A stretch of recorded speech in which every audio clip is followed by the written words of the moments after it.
দর্শক, সংবাদ প্রকাশের পক্ষ থেকে আপনাদেরকে স্বাগত জানাই। আমাদের নিয়মিত আয়োজন আমার ভুবন। আজকে আমাদের অতিথি হিসেবে উপস্থিত আছেন পশ্চিমবঙ্গের উদীয়মান জনপ্রিয় বাচিক শিল্পী সাম্য কারফা। সাম্য কারফা, আপনাকে আমাদের স্টুডিওতে স্বাগত জানাই। আপনি কেমন আছেন?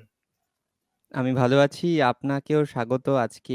আপনাকে ধন্যবাদ বিশেষ যে আমাকে নিমন্ত্রণ করার জন্য আ এপার-ওপার এবং আমার ঘরে আপনাকে স্বাগত। আচ্ছা। সাম্য, আমরা আমার ভুবন অনুষ্ঠানটা মূলত ৩ ভাগে ভাগ করে থাকি। শুরুতেই আমরা জানতে চাই আপনার এই বাচিক শিল্পী হয়ে ওঠার গল্পটা। এটা আপনি যদি বাচিক আমাদেরকে একটু জানান। নিশ্চয়ই। বাচিক শিল্পী হয়ে ওঠার তেমন কোনো গল্প বা পরিকল্পনা ছিল না আ বেসিক্যালি। আম তার কারণ মানে আমার আবৃত্তি শিল্পে বা আবৃত্তি শিখতে ভর্তি হওয়া একদম ছোটবেলায়, তখন আমি ক্লাস 1। আমি ব্রততী বন্দ্যোপাধ্যায়ের ছাত্র। দীর্ঘ ২২-২৩ বছর আমি দিদির তত্ত্বাবধানেই ছিলাম, আছি। আ এবং আমার মানে যেরকম হয় প্রত্যেক বাঙালি বাড়িতে যে গান, কবিতা, নাচ ইত্যাদি কোনো না কোনো জিনিস শেখা হয়, শেখানো হয়। আমার মূলত আমার মা-বাবা বা মা কবিতার ক্লাসে আমাকে নিয়ে গেছিল, তার কারণ আমার স্টাটারিং প্রবলেম ছিল। আমি তোতলা ছিলাম যাকে বাংলায় বলে। তো সেই কারণে আমাকে মা কবিতার ক্লাসে ভর্তি করেছিল এবং আমার এখনো মনে আছে ক্লাসগুলো শনিবার হতো। শনিবার বিকেলবেলা ৪ টের সময়। শনিবার বিকেলবেলা ছুটির দিন, তখন আমি সাইকেল চালাবো, ক্রিকেট খেলবো ছোটবেলায়। আমি কবিতার ক্লাসে কেন যাবো? ওর মতন একটা বোরিং জিনিসে। তো আমি যেতে চাইতাম না। আ এবং সেই নিয়ে বিস্তর তর্কাতর্কি, না যেতে হবে সেটা একটা ভীষণ সময় ধরে সেসব চলেছে। আ তারপর যেটা মজা হয়েছে সেটা হচ্ছে পরবর্তীকালে যখন আ ধীরে, ধীরে আমি কবিতাকে আমার জীবনে গ্রহণ করে নিয়েছি, সেটা স্কুল যখন পেরিয়েছি, কলেজ, আ তারপরে মাস্টার্স এই সময় বা চাকরি জীবন, তখন আমি যেতাম আরকি। নিজের তাগিদেই যেতাম, নিজের ভালো লাগার জন্যই যেতাম। কিন্তু কোনোদিন ভাবিনি কবিতাকে প্রফেশন করব। ফ্র্যাঙ্কলি কবিতা ভালোবেসে করি, কবিতা শিখি, কবিতা উচ্চারণ করতে ভালোবাসি, এটুকুই। আচ্ছা, বহুদিন পরে আ মানে আজ থেকে বছর ৬ আগে, আরো টু বি প্রিসাইজ আ বছর ৬ আগে আমি তখন হঠাৎ একদিন জিজ্ঞেস করি দিদিকে যে, "এটা কি পেশা হিসেবে নেওয়া যেতে পারে? চেষ্টা করা যেতে পারে?" দিদি বললেন, "নিশ্চয়ই দেখ।" তো সেই দেখ থেকেই আমার আরকি পেশাগত জীবন যদি বলা হয় সেটা শুরু। আচ্ছা, আচ্ছা। বাহ! আপনাকে কবিতার মানে ভুবনে তো স্বাগত জানাই। আমরা একটু শুনতে চাচ্ছি আপনার কাছ থেকে, আ এপার-ওপার বাংলার একটা মেলবন্ধন আছে এবং সেই মেলবন্ধনের পরিপ্রেক্ষিতে যদি একটা সম্প্রীতির কবিতা আপনি আমাদেরকে একটু শোনান। বেশ, সম্প্রীতির কবিতা যেটা এই মুহূর্তে মনে পড়ছে, রত্নেশ্বর হাজরার একটি কবিতা। কবিতাটির নাম 'আয় ভাই'। ওই ছেলেটি যে রং দিয়ে আঁকে, তুইও তো ঠিক সে রং দিয়েই আঁকিস। যেমন করে মায়ের কাছে ঘুমোয়, তুইও তো ঠিক তেমনি শুয়ে থাকিস। দুই বাড়িতে মাচায় দোলে পুই, ওর ছবিটা ছিঁড়বি কেন তুই? ওই ছেলেটা যেমন ওড়ায় ঘুড়ি, তোর ঘুড়িও তেমনি ওড়ায় হাওয়া। এক নদীতেই ডুব দিয়ে স্নান করিস, একই উঠোন দিয়ে আসা যাওয়া। সেই উঠোনে ছড়াস যদি কালি, কেউ কি দেবে আনন্দে হাততালি? ওই ছেলেটা যেমন্তরে ঘুমে, সাত সাগরে ভাসায় সোনার তরী। সেমন্তরে উধাও করে তোকে, তেপান্তরে খেলতে আসে পরী। কেউ যদি দেয় ঝড় তুলে ওর গাঙে, ঝাপটা লেগে তোর ঘুমো তো ভাঙে। ওদের বাড়ি পাতায় ছাওয়া কুঁড়ে, তোদের চালও শুকনো খড়ে ছাওয়া। দুই উঠোনের মধ্যিখানি ঘোরে আগুন হাতে অমঙ্গলের হাওয়া। শত্তুরেরা মশাল নিয়ে খাড়া, লাগলে আগুন তুই কি পাবি ছাড়া? তোর পুবে আর ওর পুবে কি তফাৎ? তোর খিদে আর ওর খিদে তো একই। রক্ত যখন একরকম রাঙা, তোর ব্যথা ঠিক, ওর ব্যথা কি মিকি? দুঃখ পেয়ে কাঁদছে যন্ত্রণায়, হাত বাড়িয়ে বল ওকে, ভাই আয়। বাহ! চমৎকার। তো সাম্যতা আসলে হ্যাঁ, বলুন। হ্যাঁ, আসলে এই হাত বাড়িয়ে বলার প্রয়োজনটাই বড্ড দরকার এবং একদম, ওই যে মাঝখানে সত্তুরেরা মশাল নিয়ে খাড়া। তাই কেউ না কেউ সবসময় তৈরিই থাকবে। সেটা যেকোনো শুধু এদেশ ওদেশ বলে নয়, যেকোনো সম্পর্কের ক্ষেত্রেই আ বাইরের মানুষ তারা তৈরি থাকেন, যারা সেই সম্পর্কটাকে যেকোনো equilibrium কে যেকোনো সাম্যাবস্থাকে তারা নষ্ট করতে চান। তো একদমই তাই। সেটা থেকে আমাদের বাঁচতে হবে এবং সেই সম্পর্কে যুক্ত প্রত্যেকটা মানুষ তাদের ধারণা থাকতে হবে যে আমরা নিজেদের কিভাবে বাঁচিয়ে রাখবো তাদের থেকে। আচ্ছা, সেটাই। সাম্য এই মুহূর্তে আপনি কি নিয়ে ব্যস্ত আছেন? আমি যতটুকু জানি আপনি থিয়েটারের সঙ্গেও যুক্ত আছেন এবং আপনি র আ শ্রীকান্ত আচার্য বিখ্যাত আ মানে সঙ্গীত শিল্পী। তার সঙ্গে জোটবদ্ধ হয়ে আপনারা অভিনয় করেছেন সম্ভবত হ্যাঁ, আপনি যে 'রক্তকরবী' নাটকে।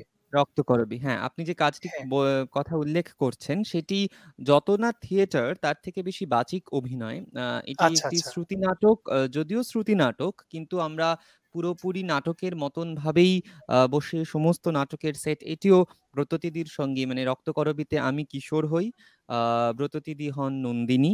আম আচ্ছা, শ্রীকান্ত কাকু বিশু পাগল, মনোজদা থাকেন মনোজ মুরলী নায়ার এবং বহু মানুষ, বহুজন আমাদের আ নিয়ে আমাদের এই রক্তকরবী ফুল টিম। ইনফ্যাক্ট এটা বাংলাদেশে আ অভিনীত হওয়ার কথা ছিল।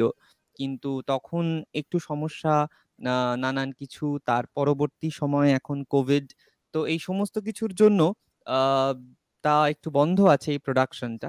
কিন্তু বা আমরা মানে প্রি-কোভিড টাইমে বেশ কয়েকবার এই প্রোডাকশন আমরা মঞ্চস্থ করেছি। বাহ! এই মুহূর্তে কি নিয়ে ব্যস্ত আছেন?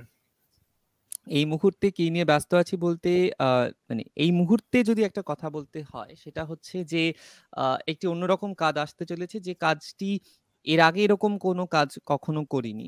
আ কাজটি একটি তথ্যচিত্র বলা যেতে পারে। এবছর যেরকম যদি আমি খুব ভুল না হই, এবছর যেরকম ঢাকা বিশ্ববিদ্যালয়ের শতবর্ষ, তেমনভাবেই এ এবছর বিশ্বভারতীর শতবর্ষ। আ বিশ্বভারতী আমার মতে এবং রবীন্দ্রনাথও আ তাঁর একেবারে জীবনের শেষের দিকে এসে একটি চিঠি যেটা লিখেছিলেন গান্ধীকে, সেখানেও লিখেছেন যে বিশ্বভারতী তাঁর একটা অন্য ট্রেজার, আ যার মধ্যে দিয়ে মানে তাঁর লেখা, তার কবিতা যদি একটা ভুবন হয়, আরেকটা ভুবন হচ্ছে আরেকটা প্রান্ত হচ্ছে বিশ্বভারতী, যেখানে শিক্ষা ব্যবস্থার একটা রেনেসাঁ তিনি এনেছিলেন।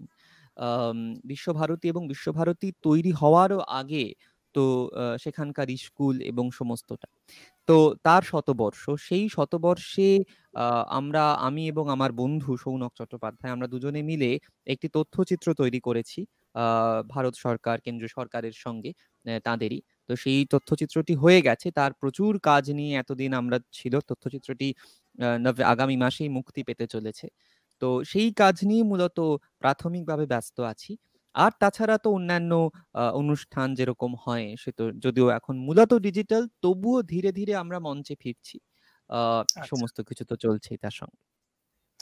আরেকটা বিষয় হচ্ছে হলো আরেকটা তথ্য আমার জানা আছে যে আপনার আ জগতের অনেকটা অংশ জুড়ে আছে রবীন্দ্রনাথ। তো সেই রবীন্দ্রনাথের কোনো লেখা বা কোনো কবিতা যদি মানে নিশ্চয়ই শোনান। রবীন্দ্রনাথ তো আমাদের মানে সকলের মন জুড়ে, প্রান্ত জুড়ে।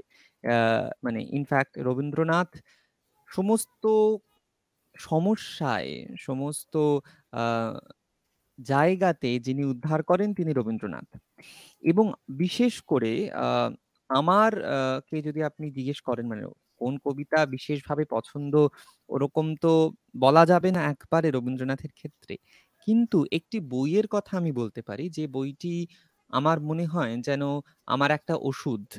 যেকোনো সমস্যায় বইটি পড়লে আমি ভেতরে, ভেতরে শান্তি পাই। সেই বই থেকে একটি এবং সেই বইয়ের প্রতিটি কবিতা আমার মনে হয় এক একটি মন্ত্র। গীতাঞ্জলি। আমার মাথা নত করে দাও হে তোমার চরণধূলার তলে, সকল অহংকার হে আমার ডুবাও চোখের জলে। নিজেরে করিতে গৌরব দান, নিজেরে কেবলই করি অপমান। আপনারে শুধু ঘেরিয়া ঘেরিয়া ঘুরে মরি পলে পলে, সকল অহংকার হে আমার ডুবাও চোখের জলে। আমারে না যেন করি প্রচার আমার আপন কাজে, তোমারই ইচ্ছা কর হে পূর্ণ আমার জীবন মাঝে। যাচি হে তোমার চরম শান্তি, পরাণে তোমার পরম কান্তি।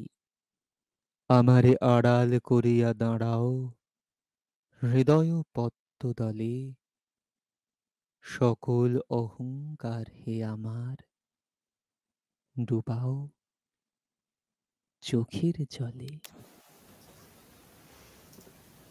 চমৎকার!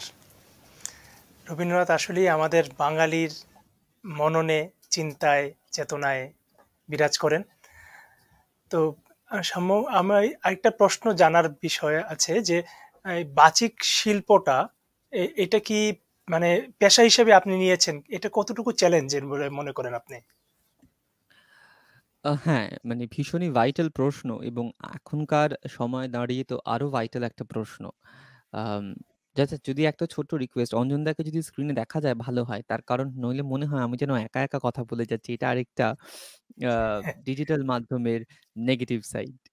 তো যাই হোক, হ্যাঁ, যেটা বলছিলাম, আ যেকোনো শিল্প মাধ্যমকে পেশা হিসেবে নেওয়াই একটা চ্যালেঞ্জ। সেটা নাচ, সেটা গান, সেটা ছবি আঁকা, সেটা আবৃত্তি, যাই হোক না কেন। আ তার কারণ হচ্ছে বর্তমান মানে ধরুন এটা তো পুরোটাই একটা সাবজেক্টিভ মিডিয়াম।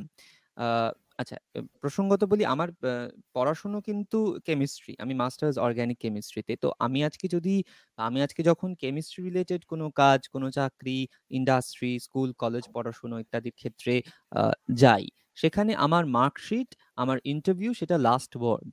হ্যাঁ? যে আমি এত মার্কস পেয়েছি আ এবং সেখানে আমাকে নিতে বাধ্য কি বাধ্য নন। হ্যাঁ? কিন্তু অর্থাৎ সেটা অবজেক্টিভ একটা জিনিস। কিন্তু এক্ষেত্রে অন অলমোস্ট পুরোটাই সাবজেক্টিভ। হতে পারে যে অঞ্জনদার ভালো লাগে আমার কবিতা। তাই অঞ্জনদা একটি অনুষ্ঠান করলেন, সেখানে আমাকে ডাকলেন। এবং আরেকজন তার ভালো লাগে না, কোনো কারণ নেই কিন্তু। ঠিক যেরকম অহেতুকী ভক্তি, এখানে কোনো কারণ নেই। এবং এই ঠিক সেইজন্যই যেটা আমরা অনেক সময় অনেক কিছু বলে থাকি যে আ ওই আরকি যে পিআর করা বা ইত্যাদি, ইত্যাদি। খুব ফ্র্যাঙ্ক কথা। এটা তো কোনো ইয়ে নেই। তো সেইজন্য পৌঁছনো। তো ঠিক ওই কারণেই যদি অনুষ্ঠানই একমাত্র পেশা মানে তাকে তো at the end of the day livelihood টা earn করতে হবে। কারণ একজন যদি শুধুমাত্র বলেন যে আমি গান রেয়াজ করে আমি গান গেয়ে সন্তুষ্ট, সেটি আমার মনের খিদে দেয়, আ মিটিয়ে দেয়, ওকে। কিন্তু আমরা কিন্তু তাতে সন্তুষ্ট নই। আমরা কিন্তু একটা বেসিক লাইফস্টাইল, একটা আ উম মানে বাড়ির ইলেকট্রিসিটি বিল, আমাদের সমস্ত ইএমআই প্রত্যেকজনকে দিতে হয়। তিনি শিল্পী হন, তিনি শিল্পী না হন।